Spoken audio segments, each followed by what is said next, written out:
Good morning everyone. चलो बच्चे, पीछे ना जो प्रैक्टिकल क्वेश्चन है ना बेटा, पेज नंबर है आपका पेज नंबर 8.107। पेज नंबर 8.107 पे आओ बेटा। Practical question number 1। Practical questions का क्वेश्चन नंबर 1 देखो बेटा। On 31st March 2016, the balance sheet of Messrs. Ram, Rahul and Rohit sharing profits and losses in proportion to their capital, मतलब profit sharing ratio capital ratio में। तो राम की, राहुल की और रोहित की कैपिटल दे रखी है। क्या रेशियो बन जाएगा बेटा? Profit sharing ratio 3:2:1। क्रेडिटर्स दे रखे हैं land and building, machinery, closing stock, debtors, cash and bank. इसके अलावा on 31st March Ram decided to retire from the firm and the remaining partners decided to carry on. It was agreed to revalue the assets and liabilities on that date on the following basis: land and building be appreciated by 30%, machinery be depreciated by 20%, closing stock to be valued at 80,000, provision for bad debts to be made at 5%. Old credit balances of sundry creditors rupees 10,000 be written off. Joint life policy surrendered and cash obtained 60,000. Goodwill of the entire firm be valued at 1,80,000 and Ram's share of goodwill be adjusted in the accounts of Rahul and Rohit, who share future profits equally. No goodwill account being raised. Total capital of the firm is to be the same as before retirement. Individual capital to be in their profit sharing ratio. ये पूरी line underline करना। The total capital of the firm is to be same as before retirement. Amount due to Ram is to be settled on the following basis: 50% तो उसे पे करना है on retirement और balance पे करना है within 1 year. Prepare revaluation account, partners capital accounts, Rahul and Rohit's account, Ram's loan account, cash account and balance sheet as on 1 April 16। चलो बेटा करना शुरू करेंगे। आ जाओ पहले रीवैल्यूएशन बनाओ बेटा। सबसे पहले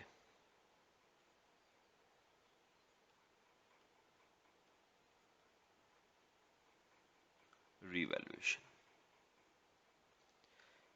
चलो बेटा बनाओ, करना शुरू करते हैं। देखो सबसे पहले ना बेटा फर्स्ट पॉइंट पढ़ना। उसने कहा है land and building be appreciated by 30%। तो 2 लाख की लैंड और बिल्डिंग थी, 30% से यानी 60,000 से इंक्रीज कर गई। तो बाय साइड पे आ जाएगा बेटा, बाय लैंड एंड बिल्डिंग 60,000। अच्छा, इसके अलावा machinery to be depreciated by 20%। तो 2 लाख की मशीनरी 20% से 40,000 से डेप्रिसिएट कर गई, तो डिक्रीज कर रही है डेबिट साइड पे 40,000। फिर क्लोजिंग स्टॉक बैलेंस शीट में 1 लाख रुपए का था, कम होके 80,000 रुपए का रह गया बेटा। तो स्टॉक डिक्रीज कर रहा है 20,000 से, लॉस हो गया। फिर provision for bad debts to be made at 5%। तो डेटर्स हैं 2 लाख के, उस पे 5%, 10,000 का प्रोविजन फॉर बैड डेट्स।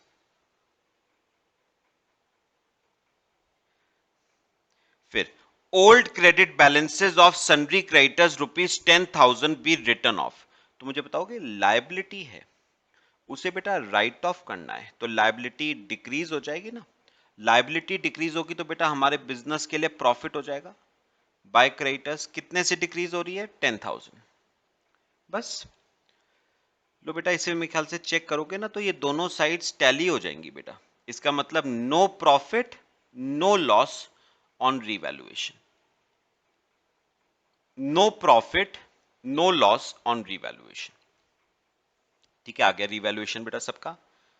चलो अब इसके बाद बेटा पढ़ना हमें क्या बनाना है, और अगला बनाना था पार्टनर्स कैपिटल अकाउंट्स। चलो बनाएंगे बेटे, मेरे साथ साथ पार्टनर्स कैपिटल अकाउंट्स बना लो बेटा। अच्छा, वैसे उसने बेटा सिर्फ 2 पार्टनर्स के कैपिटल अकाउंट्स आपको बनाने को कहे थे। ठीक है, कौन कौन से 2 पार्टनर्स के? उसने आपको कहा है राहुल और रोहित के बनाने हैं, ठीक है, लेकिन हम बेटा तीनों के ही बना के चलेंगे, पार्टनर्स कैपिटल अकाउंट्स।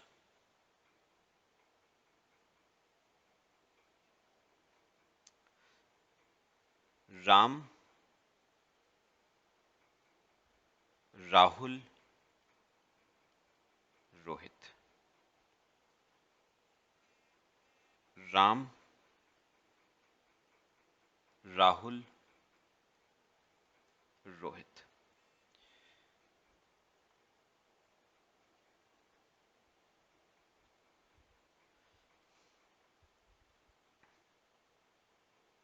चलो बच्चे, सबसे पहले बेटा बैलेंसेस को ब्रॉट डाउन करो।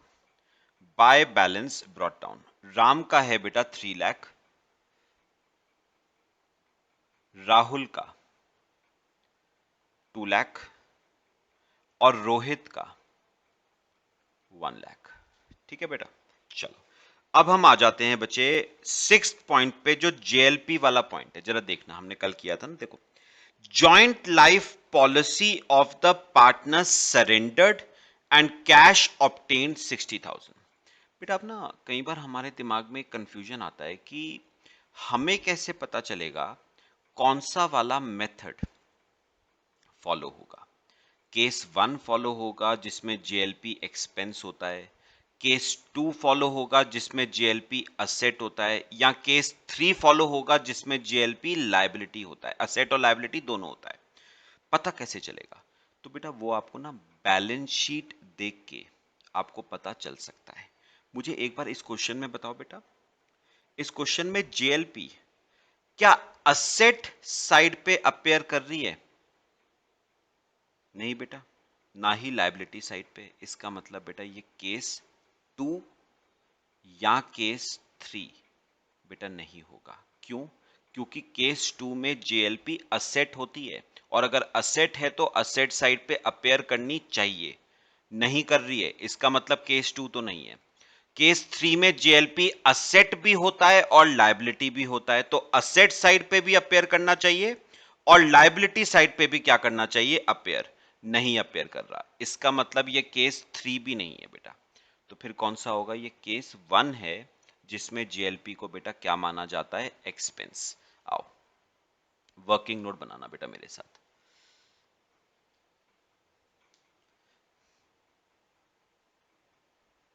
बनाओ बेटा, एक जेएलपी अकाउंट बना लो, सिंपल सा है ये, देखो जेएलपी अकाउंट। अच्छा मुझे मुझे एक बात बताओ, हमने, आपको अच्छी तरह पता है रिटायरमेंट हुआ है राम का, तो राम के रिटायरमेंट पे बेटा पॉलिसी को क्या किया जाएगा? सरेंडर। और इंश्योरेंस कंपनी से क्या मिलेगी? Surrender value. कितनी मिली बेटा? 60,000। Entry, cash account debit to JLP, तो बाय कैश 60। और बेटा ये 60,000 की जेएलपी तीनों पार्टनर्स में बटेगी बेटा, राम, राहुल और रोहित। किस रेशियो में बेटा? 3:2:1 में। तो 30 राम का, 20 राहुल का, 10 रोहित का। लो बच्चे, ये आपका जेएलपी अकाउंट बन गया 60,000।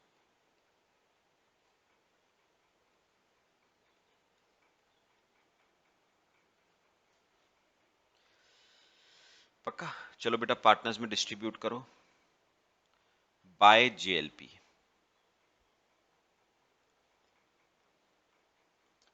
बाय जेएलपी, राम का कितना हो गया? 30, राहुल का 20, रोहित का 10। ये आपकी बेटा जेएलपी आ गई। फिर इसके बाद goodwill of the entire firm be valued at 1,80,000 and Ram's share of goodwill be adjusted in the capital accounts of Rahul and Rohit। चलो बेटा बनाओ फिर से। क्या बनाते हो गुडविल के लिए रिटायरमेंट में? स्टेटमेंट ऑफ गुडविल बनाओ।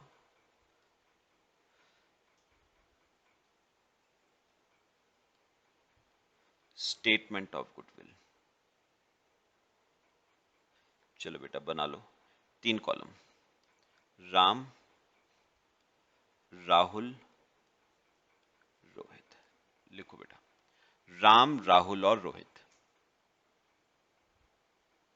ठीक है, यहां पर लिखना बिफोर रिटायरमेंट। मुझे बेटा बताओगे, रिटायरमेंट से पहले इस 1,80,000 की गुडविल पे राइट तीनों पार्टनर्स का था ना, कौन से रेशियो में? 3:2:1 में। तो 1,80,000 को बांटो, 90, 90 आ गया, 60, 30। ये तो हो गया रिटायरमेंट से पहले। फिर लिखो आफ्टर रिटायरमेंट। बताओगे रिटायरमेंट के बाद इस गुडविल पे राइट किस किस का हो गया बेटा? राहुल और रोहित का इक्वली 1:1 में। तो 90 राहुल का और 90 रोहित का। तो बेटा राम ने तो करा 90,000 रुपीस का सैक्रिफाइस, राहुल ने करा 30,000 रुपीस का गेन, और रोहित ने भी किया 60,000 रुपीस का गेन। और बेटा एंट्री क्या बनाते हो? Gaining partners debit to sacrificing partner. कौन है बेटा गेनिंग पार्टनर? राहुल और रोहित डेबिट होंगे, राहुल और रोहित डेबिट। तो राहुल और Rohit debit to Ram. Rahul debit होगा 30 से, रोहित डेबिट होगा 60 से, और राम क्रेडिट होगा बाय राहुल 30 बाय रोहित 60। लो बेटा, ये आपका ट्रीटमेंट हो गया गुडविल का। ठीक है बेटा, अब आ जाओ जरा मेरे ख्याल से 9th पॉइंट पे आ जाओ बेटा। 9th पॉइंट पे amount due to Ram. 8 point अभी छोड़ना, 9 पॉइंट देखना। Amount due to Ram is to be settled on the following basis. 50% तो उसको अभी देना है और 50% 1 साल के बाद। चलो एक काम करो, एक काम करो, पहले 2 मिनट जरा ना कैलकुलेटर्स पे जरा कैलकुलेट करना, राम को देने वाला बनता कितना है?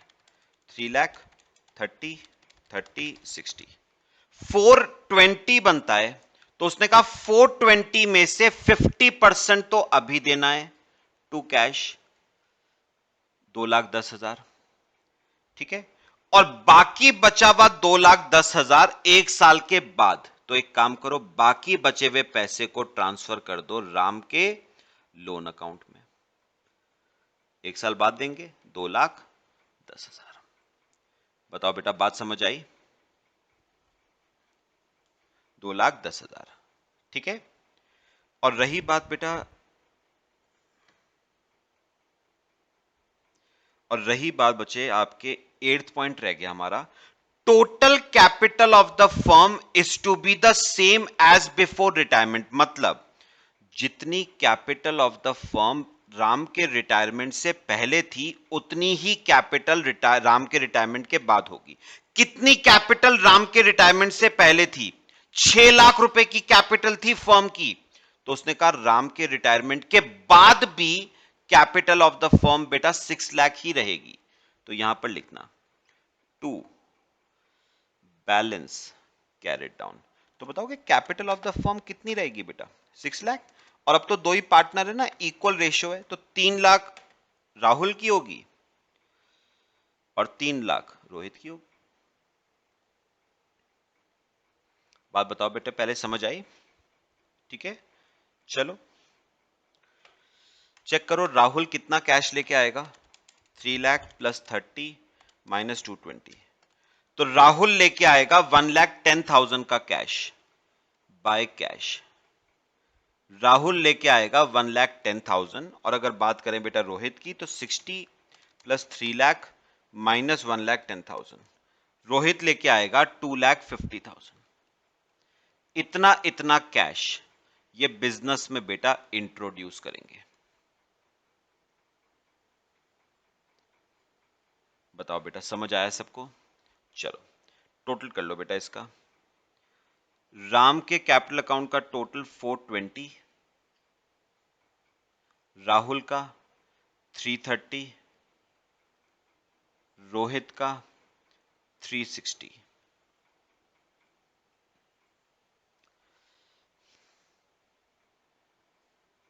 420, 330,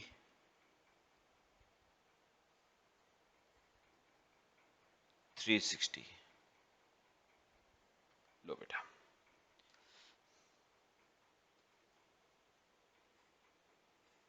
ये आपके बन गए पार्टनर्स के कैपिटल अकाउंट्स। कॉपी करो बेटा, फिर आगे चलते हैं।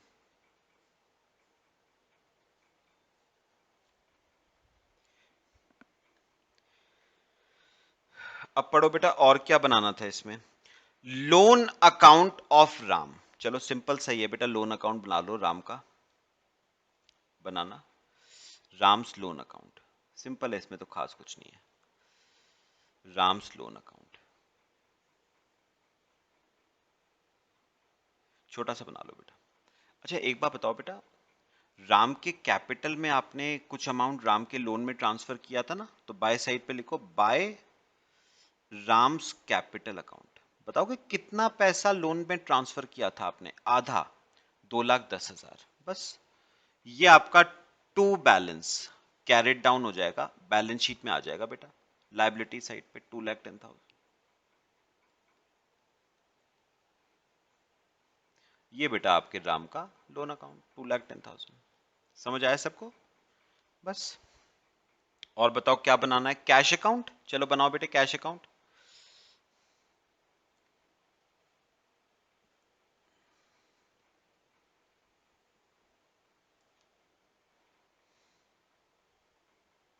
कैश अकाउंट क्या क्या आएगा बेटा, देखते हैं। कैश अकाउंट में सबसे पहले तो कैश और बैंक का ओपनिंग आ जाएगा बेटा। कितना है देखो, 1,00,000।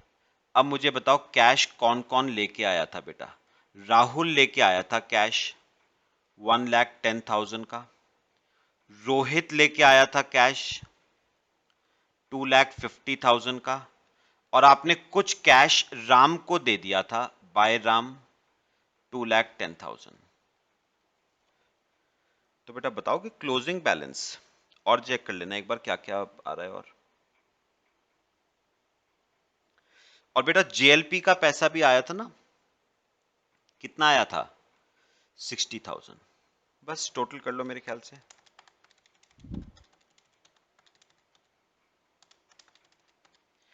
3,10,000 का क्लोजिंग बैलेंस ऑफ कैश। तो by balance carried down 3,10,000। Total आ जाएगा बेटा 5,20,000।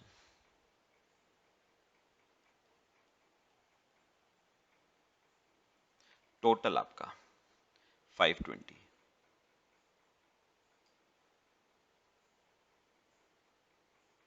लो बेटा, ये आपका बन गया कैश अकाउंट। कॉपी कर लो बेटा। फिर लास्ट स्टेप पे आते हैं, क्वेश्चन में बैलेंस शीट बनानी है आपको।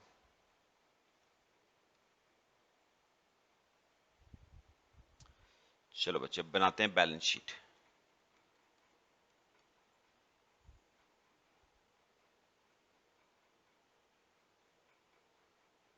बैलेंस शीट बेटा, बैलेंस शीट में क्या क्या आएगा जरा देखना। सबसे पहले राहुल्स कैपिटल 3,00,000 है। फिर बेटा रोहित्स कैपिटल 3,00,000 है। राम्स लोन बेटा 2,10,000 है। ठीक है। क्रेडिटर्स बेटा, क्रेडिटर्स 2,00,000 के थे ना, उसमें से 10,000 के क्रेडिटर्स राइट ऑफ हुए थे, तो 1,90,000 के क्रेडिटर्स बचे बेटा। फिर लैंड और बिल्डिंग 2,00,000 था, 30% से एप्रिसिएट हुआ था 2,60,000। मशीनरी 2,00,000 थी, 20% से डेप्रिसिएट हुई थी 160। क्लोजिंग स्टॉक 1,00,000 का था, 80,000 पे वैल्यू हुआ था।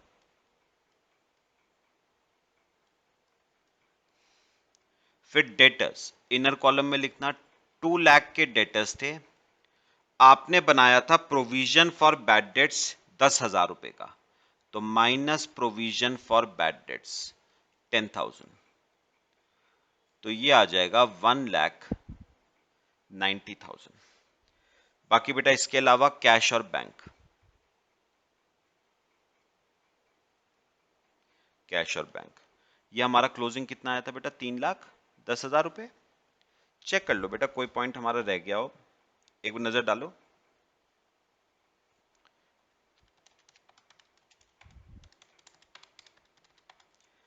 टोटल आपका बैलेंस शीट का 10 लाख।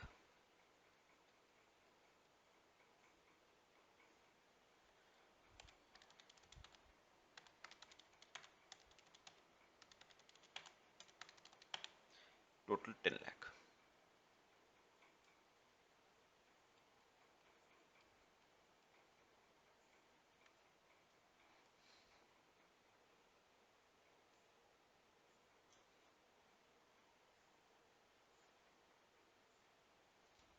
लो बेटा, ये आपकी बैलेंस शीट बन गई। क्लियर हुआ बेटा क्वेश्चन सबको? सिंपल सा क्वेश्चन था, एग्जाम पॉइंट ऑफ व्यू से बेटा इंपॉर्टेंट क्वेश्चन। इस टाइप के क्वेश्चन आ जाते हैं बेटा।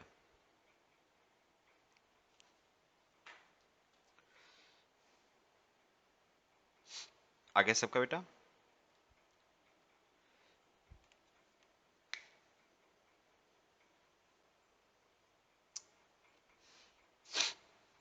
करें एक और क्वेश्चन करें, लास्ट बेटा आपका क्वेश्चन एक रहता है हमारा, क्वेश्चन नंबर 9 बेटा रहता है।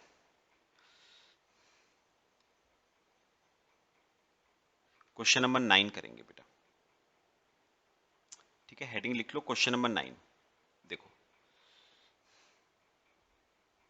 बेटा, मेरे साथ साथ आओगे आप पेज नंबर बेटा 8.103 पे,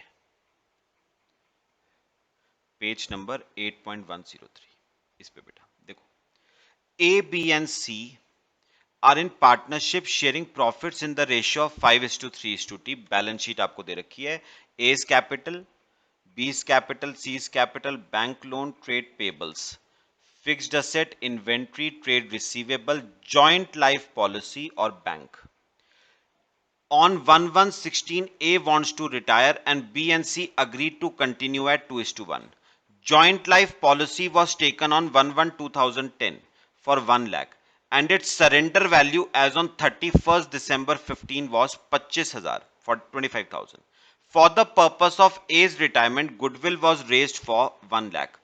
Fixed assets were revalued for 1,10,000. But B and C did not prefer to show such increase in the assets in the balance sheet। आपको पता है पार्टनर्स ने डिसाइड करा है कि वो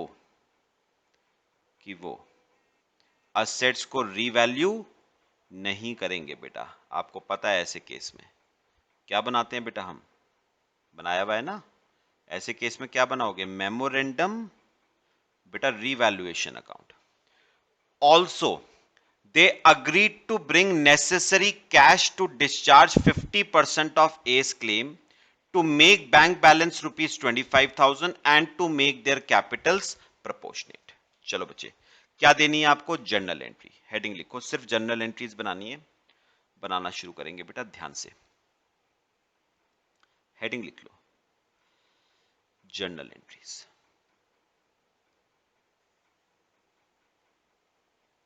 चलो बेटा करना शुरू करते हैं। एक काम करो बच्चे, पहले पहले ना आप एक काम करो, रीवैल्यूएशन के ट्रीटमेंट पे बेटा पहले आ जाओ। Sundry fixed assets was revalued for 1,10,000। तो बैलेंस शीट में फिक्स्ड असेट्स 80,000 के थे, इंक्रीज करके 1,10,000 के हो गए। आपको पता है पार्टनर्स ने डिसाइड करा है कि हम फिक्स्ड असेट्स को रीवैल्यू नहीं करेंगे। मतलब इस केस में बेटा रीवैल्यूएशन नहीं बनेगा, मेमोरेंडम रीवैल्यूएशन बनेगा। याद करो, मेमोरेंडम रीवैल्यूएशन के दो पार्ट होते हैं ना, अबव द लाइन और below the line. Above the line वाला पार्ट तो रीवैल्यूएशन की तरह ही होता है, और बिलो द लाइन वाला पार्ट रीवैल्यूएशन का रिवर्स होता है आपका। तो मुझे बताना, पहले फिक्स्ड असेट्स की वैल्यू में 30,000 का क्या आ रहा है? इंक्रीज। तो प्रॉफिट है ना, मेमोरेंडम रीवैल्यूएशन क्रेडिट होगा और बेटा फिक्स्ड असेट्स अकाउंट डेबिट होगा। तो मैंने फिक्स्ड असेट्स अकाउंट को डेबिट करा बेटा टू मेमोरेंडम रीवैल्यूएशन अकाउंट। ठीक है बेटा, कितने से? 30,000। Being fixed assets upward revalued. बस बेटा रीवैल्यूएशन का ना मेरे ख्याल से बेटे एक ही पॉइंट था क्वेश्चन में, रीवैल्यूएशन का एक ही पॉइंट था। तो मुझे बताओ ये प्रॉफिट बेटा किस किस में बटेगा? ओल्ड पार्टनर्स में इन ओल्ड रेशियो, तो बांटो memorandum revaluation account debit 30 to A B C. और कौन से रेशियो में बेटा? 5:3:2 में। तो 30,000 को 5:3:2 में कर दो। 15 ए का, 9 बी का और 6 सी का। ठीक है बेटा, नरेशन लिखो being profit on revaluation distributed among old partners in old ratio। चलो बेटा, ये आपका ना अबव द लाइन वाला पार्ट तो हो गया बेटे। अब करते हैं बिलो द लाइन वाला पार्ट। अब बिलो द लाइन वाला पार्ट क्या कहता है? जितने से आपने फिक्स्ड असेट को इंक्रीज किया है उतने से फिक्स्ड असेट को डिक्रीज कर दो। फिक्स्ड असेट को डिक्रीज करोगे तो बिजनेस का loss, memorandum revaluation account debit होगा और फिक्स्ड असेट अकाउंट बेटा क्रेडिट होगा। कितने से डिक्रीज करोगे बेटा? 30,000 रुपीज से। चलो नरेशन लिखो being fixed assets downward revalued।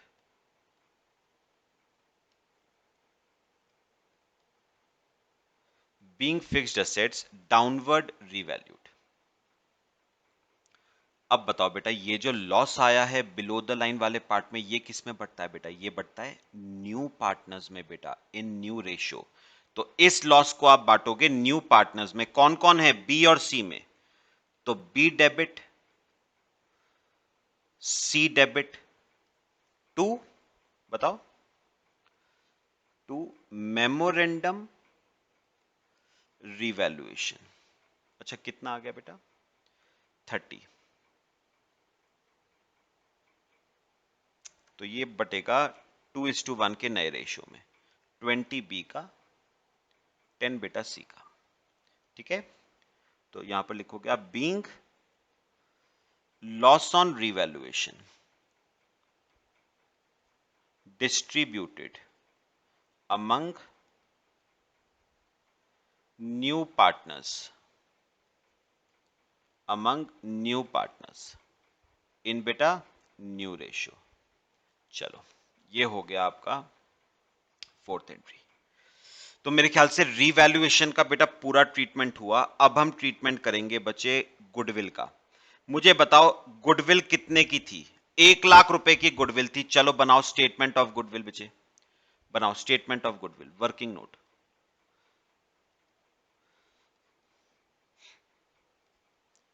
Statement of goodwill, heading लिखो, 3 column banana statement of goodwill में,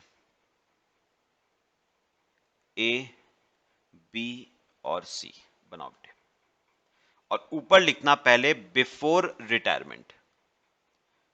मुझे बताओ ए के रिटायरमेंट से पहले इस गुडविल पे राइट तीनों पार्टनर्स का था 5:3:2 में। तो ए का 50, बी का 30, सी का 20।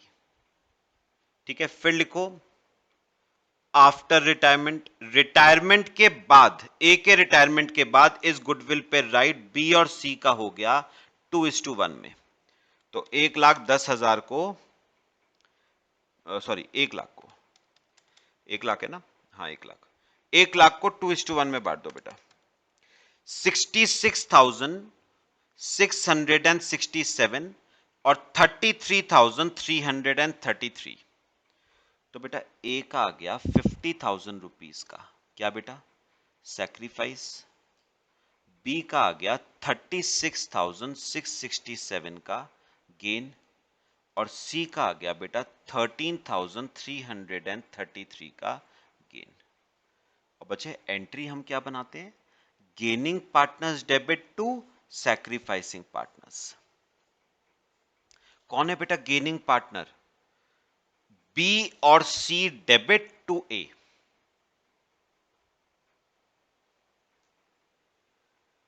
B debit 36,667, C debit 13,333 to A 50,000।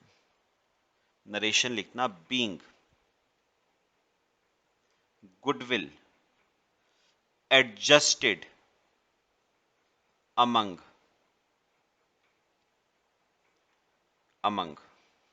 partners, being goodwill adjusted among partners। लो बेटा ये आपके गुडविल का भी बच्चे ट्रीटमेंट हो गया। B C debit to A, copy करो बेटा, फिर आगे चलते हैं। आगे सबका यहां तक। चलो बेटा मेन ट्रीटमेंट जो अगला हमारा है वो है जेएलपी का, जॉइंट लाइफ पॉलिसी का। पहले मैं आपसे पूछूंगा बेटा, 3 केस थे जेएलपी के, उनमें से मुझे देख के बताओ, बैलेंस शीट देख के बताओ कौन सा वाला केस होगा बेटा। तो नोटिस करो बैलेंस शीट में जेएलपी असेट साइड पे अपेयर कर रहा है और लायबिलिटी साइड पे अपेयर नहीं कर रहा है। इसका मतलब बेटा ये कौन सा वाला केस होगा, केस 2, जिसमें जेएलपी को माना जाता है असेट, इसीलिए आ रहा है वो asset side of balance sheet में। चलो बेटा मेरे साथ साथ एक जेएलपी का बेटा लेजर अकाउंट बना के बताओ मेरे को जरा। बनाओ एक जेएलपी अकाउंट बनाओ, और याद रखना जेएलपी क्या है आपका, असेट है। लिखो टू बैलेंस ब्रॉट डाउन। बताओगे बेटा जेएलपी का ओपनिंग क्या दे रखा था, 20। अब बताओ ए के रिटायरमेंट के टाइम पे जेएलपी को क्या करा जाएगा बेटा, सरेंडर। और क्या मिलेगी बेटा, सरेंडर वैल्यू। और सरेंडर वैल्यू थी 25,000 रुपए। तो बाय कैश 25,000 रुपए की बेटा आपको मिल गई सरेंडर वैल्यू। बात समझ आई? ठीक है, अब मुझे बेटा एक बात का जवाब आप लोग देना, मुझे एक बात का जवाब आप लोग देना कि ये जो है बेटा, क्या इसका नाम, मुझे एक बात बताओ बेटा, असेट 20,000 का था और मिला कितना, 25। तो बेटा कितने का फायदा हुआ, 5 का। ये फायदा बेटा तीनों पार्टनर्स में बढ़ जाएगा, ए बी और सी में, तीनों पार्टनर्स में बढ़ जाएगा। कौन से रेशियो में बेटा, ओल्ड प्रॉफिट शेयरिंग रेशियो में। तो बांटो 5,000 को 5:3:2 में, 2500 ए का, 1500 बी का और 1,000 सी का। ठीक है, तो ट्रांसफर करो इनके। एंट्री क्या बनी बेटा, पहली एंट्री तो बनी है आपकी कैश मिलने की, कैश डेबिट टू जेएलपी। करो चलो एंट्री, एफ एंट्री। पहली तो मिली जेएलपी को सरेंडर करने की, cash account debit to JLP. कितना बेटा मिला कैश, 25,000 रुपए का कैश मिला। ये तो बन गई पॉलिसी सरेंडर करने की एंट्री, बीइंग पॉलिसी सरेंडर्ड। ये तो हो गई पॉलिसी सरेंडर करने की एंट्री बेटा। अब बताओगे बेटा और कौन सी एंट्री होनी है, और वो जो प्रॉफिट है वो भी तो बटेगा ना बेटा पार्टनर्स में। क्या बनाओगे एंट्री बेटा, जेएलपी अकाउंट डेबिट। कितने का प्रॉफिट आया था बेटा बताओ, 5,000 रुपए का प्रॉफिट आया था ना। ये 5,000 का प्रॉफिट किस किस में बटेगा, ओल्ड पार्टनर्स में in old ratio, A B C में। तो 2500 ए का, 1500 बी का और 1000 सी का। लो बेटा मुझे बताओ सबको बेटा ट्रीटमेंट क्लियर हो रहा है पक्का। नरेशन लिख लेना बेटा, स्पेस नहीं है मेरे पास, आप लोग लिख लेना narration. Being profit on JLP, being profit on JLP, being profit on JLP, distributed among partners, distributed among old partners in old ratio, distributed among old partners in old ratio. ठीक है बेटा, चलो अब मेरी बात सुनो, कौन कौन से पॉइंट बेटा रह गए। अब आओ बेटा क्वेश्चन के फोर्थ लाइन पे नीचे, they agreed to bring in necessary cash to discharge 50% of A's claim to make bank balance rupees 25,000 and to make their capital proportionate. अब पता है उन्होंने क्या कहा है, सुनो, ये वैसे ट्रीटमेंट अगर आपको याद हो तो एडमिशन चैप्टर में आपने सेम ट्रीटमेंट बेटा किया हुआ है। सुनना, उन्होंने कहा ये जो बी और सी हैं, ये लोग ना बिजनेस में बेटा कैश लेके आएंगे। बी और सी दोनों बिजनेस में बचे कैश क्या करेंगे, लेके आएंगे। कितना कैश? टू पे 50% ऑफ एस क्लेम, मतलब ए के क्लेम का 50% उसको देना है, ठीक है। To make bank balance rupees 25,000, bank का बैलेंस 25 रखना है, और टू मेक कैपिटल्स प्रपोर्शनेट, मतलब उनकी कैपिटल होनी चाहिए proportionate to their profit sharing ratio. बात समझ आई? चलो मैं आपको जरा करवाता हूं, मेरी बात सुनना। अगली बेटा एक एंट्री लिखो। पहले एक काम करो आप, उन्होंने कहा था ना कि बी और सी सफिशिएंट कैश लेके आएंगे to discharge 50% of A's claim. तो पहले निकालो ए का पैसा बेटा देना कितना था। ए का 50,000 का तो ओपनिंग था। अब देखो ए को कितना पैसा देना है, यहां पर देखो, ए 15,000 से क्रेडिट हुआ तो प्लस 15,000, ए 50,000 से क्रेडिट हुआ प्लस 50,000, ए 2500 रुपए से क्रेडिट हुआ प्लस 2500। तो बेटा 1,17,500 रुपए देना है ए को। कितना दे रहे हो? उसका 50% दे रहे हो। तो यहां पर लिखो बेटा एज कैपिटल अकाउंट डेबिट। पहले बताओ ए को देना कितना है? 117,500 टू कैश। कितना दे रहे हो बेटा इसका 50%? 58,750 दे रहे हैं।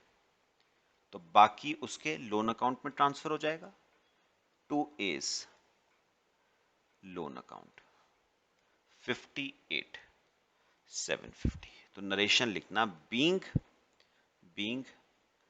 As claim discharged, being A's claim discharged to the extent of 50% and balance transferred to his loan account, and balance transferred to his loan account। ठीक है बेटा, चलो ए का क्लेम हमने डिस्चार्ज कर दिया। अब सुनो अगला। अब बेटा अब ना उन्होंने कहा था बी और सी सफिशिएंट कैश लेके आएंगे टू पे ऑफ ए को पे ऑफ करने के लिए, to make cash balance rupees 25,000 and to make their capitals proportionate. याद करो एडमिशन चैप्टर में बेटा इसका ट्रीटमेंट आपने किया था, और बेटा इसका ट्रीटमेंट अगर आपको याद हो तो हमने बेटा इसका ट्रीटमेंट ना रिवर्स किया था। क्या किया था? रिवर्स। मतलब आपने पहले बेटा क्या बनाई थी? Balance sheet. आपने पहले क्या बनाई थी? इसमें बैलेंस शीट बनाई थी बेटा। चलो बनाओ बैलेंस शीट। मुझे बताओ फिक्स्ड असेट्स। याद रखना फिक्स्ड असेट्स में बेटा कोई चेंज नहीं आया है, वो उतना ही रहेंगे 80,000 रुपए। इन्वेंट्रीज, बेटा इन्वेंट्रीज में भी कोई चेंज नहीं आया है, वो 50,000 ही रहेंगी। ट्रेड रिसीवेबल्स, बेटा इसमें भी कोई चेंज नहीं आया है, ये 30,000 ही रहेंगे। बेटा जॉइंट लाइफ पॉलिसी हमने क्या कर दी थी, सरेंडर। जॉइंट लाइफ पॉलिसी हमने सरेंडर कर दी थी। और बैंक, उसने कहा था हमें बैंक का बैलेंस बेटा कितना रखना है, 25,000। बात समझ आई बेटा? अच्छा, इसके अलावा लाइबिलिटी साइड पे बेटा एस कैपिटल आएगी, सॉरी बीस कैपिटल आएगी। ए का तो लोन आएगा ना, 20 कैपिटल आएगी, ये रहन दो बेटा अभी। सीस कैपिटल आएगी, ये भी रहन दो अभी, ठीक है। फिर उसने कहा था ए का लोन आएगा बेटा, कितने का था, 58,750 का। अच्छा, और बेटा बैंक लोन आएगा 40 का, और ट्रेड पेबल्स आएंगे बेटा 30 के। ट्रेड पेबल्स 30 के। चेक करो जरा कितना बैलेंस आ रहा है, 80 plus 50 plus 30 plus 25 minus 58,750 minus 40 minus 30, तो ये आ रहा है बेटा 56,250 आ रहा है। बताओ ये 56,250 क्या होगी बेटा, ए और बी की कैपिटल 56,250, ये ए और बी की कैपिटल होगी जो होनी चाहिए in their profit sharing ratio. तो 56,250 को 2:1 में बांट दो बेटा, तो 37,500 बी की होनी चाहिए, 18,750 बेटा सी की होनी चाहिए। लो, ये आपकी बेटा बैलेंस शीट हो जाएगी। तो बी की कैपिटल होनी चाहिए 37,500 और सी की बेटा 18,750। समझ आ रहा है सबको? चलो बेटा अब कैपिटल अकाउंट बनाओ, कैपिटल अकाउंट बी और सी का। इनफैक्ट बनाने की जरूरत नहीं है क्योंकि पूछा नहीं है। कैलकुलेटर्स पे मेरे को करके बताओ बी की कैपिटल करंटली आ कितनी रही है, मुझे बताना बेटा। बी की कैपिटल करंटली आ कितनी रही है, ऊपर से आ जाओ। ये देखो, पहले मुझे बताओ बी का ओपनिंग बैलेंस कितना था, 40 प्लस 9 माइनस 20 माइनस 36,667, ठीक है, और प्लस 1,500।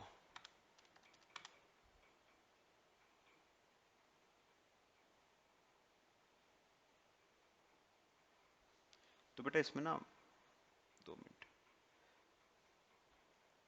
बनाना चाहो फिर कंफ्यूज मत करना बेटा, बनाना चाहो बी और सी के कैपिटल अकाउंट्स बना लो।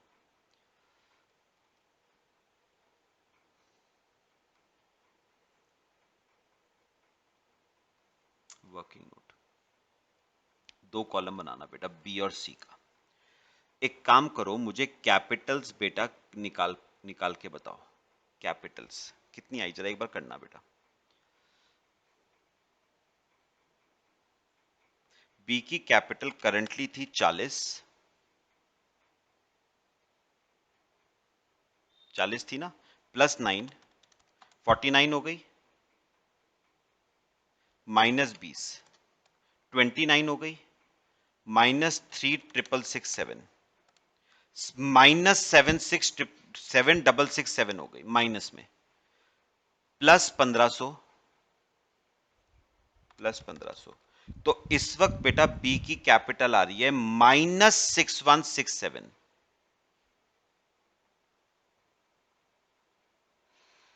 ठीक है बेटा, बी की कैपिटल आ रही है -6167।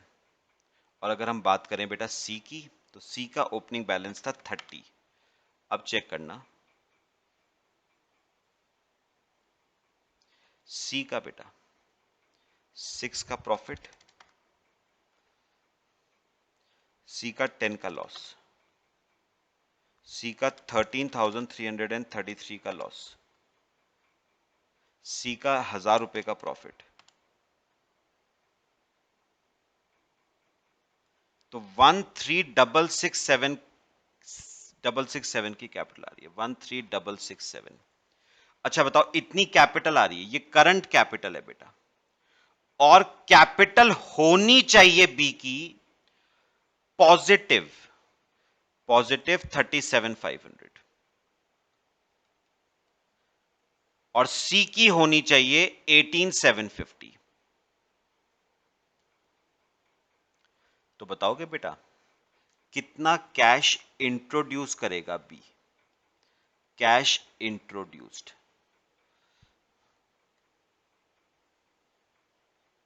तो बेटा करंटली उसकी कैपिटल है -6167 और होनी चाहिए 37,500, तो उसको लाना पड़ेगा बेटा 43667 उसको इंट्रोड्यूस करने पड़ेंगे। और अगर सी की बात करें तो 18,750 माइनस 13667 5083 सी को इंट्रोड्यूस करने पड़ेंगे। तो इतना इतना कैश दोनों पार्टनर्स को बेटा इंट्रोड्यूस करना पड़ेगा, 43667 और 5083।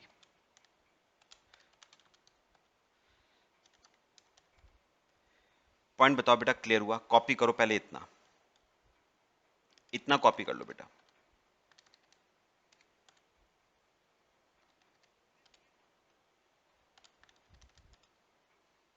ठीक है बेटा, तो एंट्री बनाना, एंट्री बनाना, cash account debit to B to C. B कितने ला रहा है बेटा? बी ला रहा है 43667, तो बी कैश लेके आएगा 43667 और सी लाएगा 5083। दोनों मिला के बेटा लाएंगे 48,750 का cash, being cash introduced by B and C. और बेटा दोनों की कैपिटल्स हो जाएंगी proportionate to their profit sharing ratio. ठीक है बेटा, ये आपका बच्चे पूरा क्वेश्चन हो गया। इनका ना आंसर मत देखना, इन्होंने शायद कुछ गड़बड़ करी हुई है बीच में, मिसप्रिंट वगैरह हो सकता है हो बीच में। ठीक है, तो मेरे ख्याल से बेटा जीएलपी का ट्रीटमेंट क्लियर हो रहा है। तो मेरे ख्याल से आपको पता चला होगा कि कब जीएलपी का कौन सा मेथड आपको यूज करना है। तो बेटा याद रखना, अगर जीएलपी बैलेंस शीट में अपेयर नहीं कर रही है तो केस 1, असेट साइड पे अपेयर कर रही है खाली तो केस 2, असेट लायबिलिटी दोनों साइड पे अपेयर कर रही है तो केस 3। हो गया बेटा? चलो बच्चे, कल से हम इसमें डेथ ऑफ अ पार्टनर शुरू करेंगे बेटा। ठीक है, क्लियर हुआ मेरे ख्याल से सबको? Till then thank you.